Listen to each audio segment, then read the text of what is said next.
You know, as I said outside, he's been a wartime prime minister, and we were, well, look, I guess I could say I was a wartime president in more places than just Israel, if you think about it. But Israel was a big factor, and we're with you, and we'll continue to be with you. And a lot of good things are happening in the Middle East. We have peace in the Middle East, and we're going to try and keep it that way. I think we will be very successful in keeping it that way. And you've been a great friend, and I've been a great friend to you and to Israel, and it's been my honor. And the award that I was given was really surprising and very much appreciated. Well, President Trump has broken so many conventions to the surprise of people, and then they figure out, oh, well, maybe, he was right after all. So we decided to break a convention too, or create a new one, and that is to award the Israel Prize, which in almost our 80 years, we've never awarded it to a non-Israeli.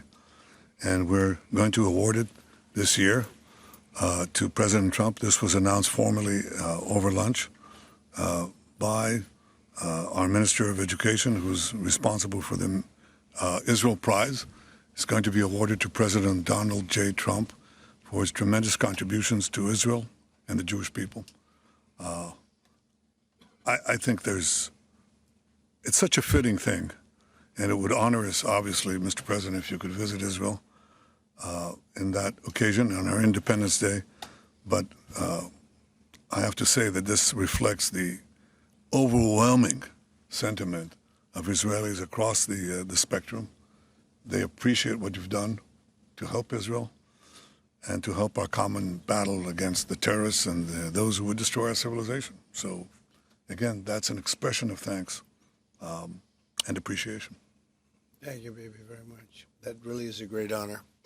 Any questions, please? We'll go pretty quickly because pretty much we agree on most of the things, and you would know what most of those things are. Please, go ahead. Thank you, Mr. President. I'd like to know if you and the Prime Minister talked about having Israel pull back its troops before Hamas fully disarms. I know that's been an issue. Did you push for that today? Well, we talked about Hamas, and we talked about disarmament. And they're going to be given a very short period of time to disarm. And we'll see how that works out. Steve Witkoff and Jared Kushner will be in charge of that from our side. But if they don't disarm, as they agreed to do, they agreed to it, and then they'll be held to pay for them. And we don't want that. We're not looking for that. But they have to disarm within a fairly short period of time. Withdrawing its forces?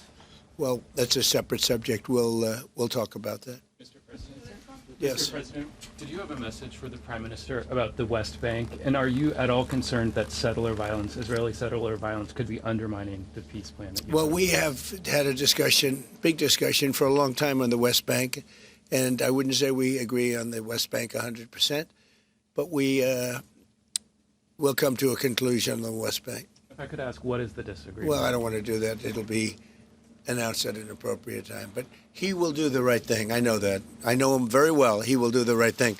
Yes? There is a growing fear of a confrontation between Israel and Turkey. How are you going to ease this tension given the fact that President Erdogan calls Mr. Netanyahu Hitler and compares Israel to the Nazis? Well, I know President Erdogan very well. And as you all know, he's a very good friend of mine.